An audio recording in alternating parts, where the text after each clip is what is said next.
On to our next chapter then of George's Marvellous Medicine. They'd just tried batch 3 and it didn't work. It just made the cockerel had a really long neck. The one before that, the chicken, had really long legs. I wonder if this time they'll be successful.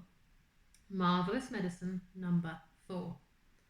Back in the kitchen once again, George, with Mr. Cranky watching him anxiously, tipped half a pint of engine oil and some antifreeze into the giant saucepan. "Boil it up again," cried Mr. Cranky. "Boil it and stir it." George boiled it and stirred it. "You'll never get it right," said Mrs. Cranky.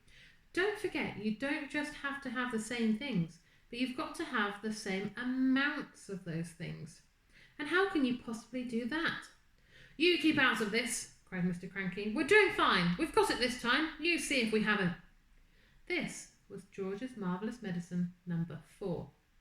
And when it had boiled for a couple of minutes, George once again carried a cupful of it out into the yard.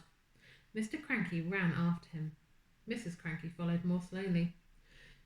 "You're going to have some mighty strange chickens around here if you go on like this," she said.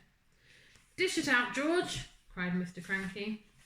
"Give a spoonful to that one over there." He pointed to a brown hen. George knelt down and held out the spoon, with the new medicine in it. "Chick, chick," he said. "Try some of this." The brown hen walked over and looked at the spoon. Then it went, "Peck!" "Ouch!" it said. Then a funny whistling noise came out of its beak. "Watch it grow!" shouted Mrs. Cranky. "Don't be too sure," said Mrs. Cranky. "Why is it whistling like that?" "Keep quiet, woman," cried Mr. Cranky. "Give it a chance." They stood there staring at the brown hen. "It's getting smaller," George said. "Look at it, Dad. It's shrinking." And indeed it was. In less than a minute the hen had shrunk so much it was no bigger than a new hatched chick. It looked ridiculous. There is a tiny, tiny chicken.